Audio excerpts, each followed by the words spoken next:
The restaurant in Itaewon has the kind of ambience that comes from not trying too hard. Exposed brick walls, mismatched wooden chairs, string lights draped across the ceiling like captured stars. The air smells like garlic and basil and fresh bread, warm and inviting in a way that makes Minwoo's shoulders relax the moment they step inside. Yu-jin stands beside him in the small entryway, close enough that her shoulder brushes his arm. She's wearing a navy dress, simple, elegant, the hem falling just above her knees. Her hair is down, curling slightly at the ends, and she's done something subtle with her makeup that makes her eyes look impossibly large. Minwoo had spent 45 minutes getting ready. Changed his shirt 3 times. Tried the contacts, decided they made his eyes feel dry, went back to glasses. Stood in front of his bathroom mirror, giving himself a pep talk that would have embarrassed him if anyone had witnessed it. This is just practice, he'd told his reflection. Just the final exam. Nothing to be nervous about. His reflection had looked unconvinced. Table for 2. The hostess appears, menus in hand, a professional smile on her face. Yes, Yu-jin answers. Underhan. They follow the hostess through the narrow restaurant, weaving between tables where couples lean close over candlelight, where groups of friends laugh too loud over wine. The hostess seats them in a corner booth, intimate, tucked away from the main flow of traffic. Minwoo slides in across from Yu-jin. Their knees bump under the table, a spark of contact that makes his breath catch. Sorry, he says automatically. Don't be. Yu-jin's smile is soft. Plenty of room to bump knees. The hostess leaves menus and disappears. For a moment, they just sit there, looking at each other across the small table. The candle between them flickers, casting moving shadows across Yu-jin's face. So, Minwoo says, "We're on a date." A practice date, Yu-jin corrects, but there's something in her tone that suggests she's reminding herself more than him. Right, practice. Minwoo opens his menu, though the words blur together. His heart is doing something complicated in his chest, beating too fast, too hard, like it's forgotten the normal rhythm. Have you been here before? Once. With Daun, about 6 months ago. The carbonara is incredible. Yu-jin tilts her head, studying him. Are you nervous? No.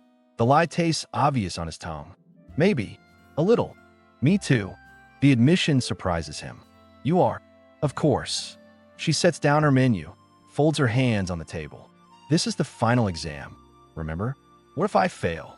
You can't fail. You're the teacher. Teachers can fail too, especially when they care too much about the student. Her eyes meet his, direct and honest. I want this to go well, Minwoo.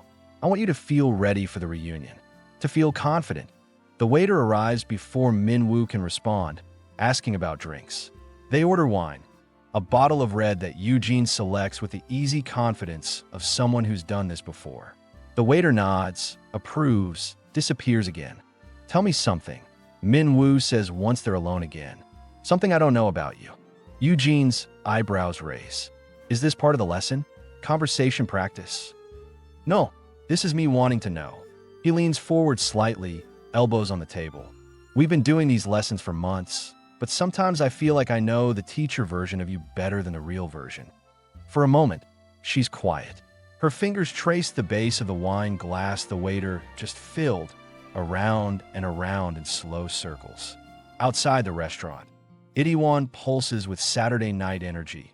Voices in a dozen languages, music from competing bars, the constant flow of people seeking connection or escape or both. I'm scared of birds, Yu-jin says finally. Minwoo blinks. Birds? Specifically pigeons. When I was 7, one flew into my face at a bus stop. She makes a flapping gesture with her hands, straight at my head, wings everywhere, claws tangling in my hair. Daun thinks it's hilarious. I have to cross the street whenever I see a flock of them. The image of confident, composed Yu-jin fleeing from pigeons makes Minwoo smile. That's not what I expected you to say. What did you expect? Something deeper, more meaningful, a dark secret or childhood trauma. Being attacked by a pigeon at 7 is traumatic, she protests, but she's smiling too. Your turn. Tell me something I don't know. Min-woo considers. There are 1,000 small truths he could offer, safe revelations that sound meaningful without actually being vulnerable. But something about the candlelight and the wine and the way Yu-jin is looking at him makes him brave. I think about quitting, he says. The consulting job. At least once a week, I think about walking away from it all. Yu-jin's expression shifts. Surprise, then concern. Why? Because I'm good at it, but I'm not sure I like it. The long hours, the constant pressure, the way it consumes everything until there's no room left for anything else. Min-woo picks up his wine glass, takes a sip. The tannins are sharp on his tongue, grounding. I got into this field because I was good with numbers and strategies, because it seemed like the right path. But somewhere along the way, I stopped asking if it was the path I actually wanted. What would you do instead? I don't know. That's the terrifying part. I'm 32, and I have no idea what I'd do if I wasn't a consultant. He laughs, but there's no humor in it. Pretty pathetic, right? No. Yu-jin's voice is firm. It's honest. And honesty is never pathetic. The food arrives, carbonara for Yu-jin, aglio e olio for Min-woo. The waiter grinds fresh pepper, offers parmesan, retreats. They eat in comfortable silence for a few minutes, the conversation settling around them like a warm blanket. This is nice, Yu-jin says eventually. Being here with you, not thinking about lessons or exams or what comes next, just eating good food and talking. Is that allowed? Min-woo asks. For practice date? I think we can bend the rules a little. She twirls pasta around her fork, graceful even in something as simple as eating. Besides, the best dates are the ones where you forget you're on a date, where it just feels like spending time with someone you want to be around. Is that what this feels like? For you? Yu-jin meets his eyes, doesn't look away. Yes. The single syllable carries weight. Min-woo can feel it settling in his chest, warm and certain. They finish dinner talking about everything and nothing. Yu-jin tells him about her mother, who lives in Busan and keeps asking when she's going to settle down.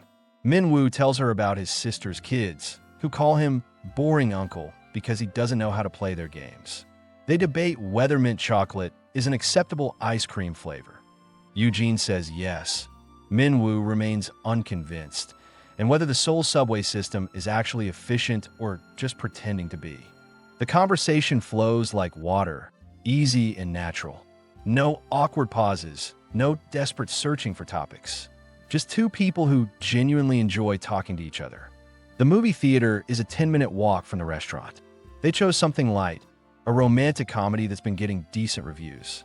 The kind of film that doesn't demand too much thought, that lets you sit in the dark and just feel. Inside the theater, the seats are the new kind. Oversized recliners with cup holders and enough space that Min-woo doesn't feel like he's invading Yu-jin's personal bubble. But as the previews start, she shifts closer anyway. Her arm rests against his on the shared armrest. Her head tilts slightly toward his shoulder. Min-woo's awareness narrows to points of contact. The warmth of her arm, the faint floral scent of her shampoo, the way her breathing changes during the funny parts, quick little intakes of breath before she laughs. Halfway through the movie, during a particularly romantic scene where the lead characters finally kiss after an hour of obvious mutual pining, Yu-jin's hand finds his. Her fingers slip between his fingers, easy as breathing, like they've done this 1,000 times before. Min-woo's heart stutters. His palm is probably sweaty. He should say something clever, something that acknowledges the moment without making it weird. Instead, he just holds her hand, lets his thumb brush across her knuckles in a slow, gentle arc. On screen, the couple is dancing in the rain, declaring their love with the kind of grand gesture that only works in movies. In real life, Min-woo thinks love is quieter. It's holding hands in a dark theater. It's carbonara and wine and conversations about career doubts and pigeon phobias. It's the way Yu-jin's shoulder fits perfectly against his, like they were designed to sit exactly this way. The movie ends. The lights come up slowly. Around them, other couples gather their things, check their phones, return to the world outside the theater's dark cocoon. Yu-jin doesn't let go of his hand. They exit into the cool night air.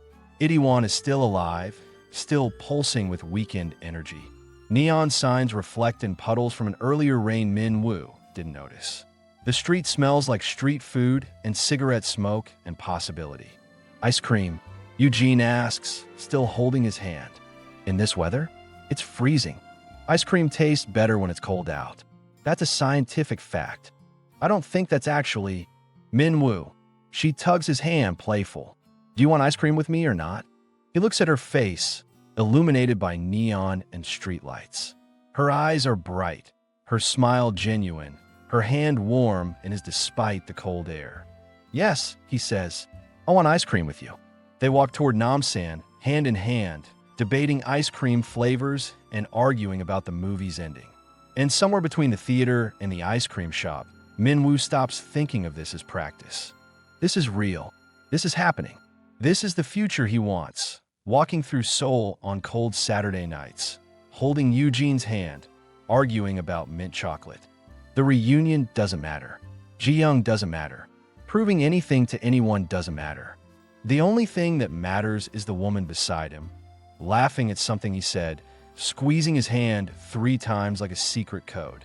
And for the first time in his careful, controlled life, Min-woo isn't afraid of what comes next.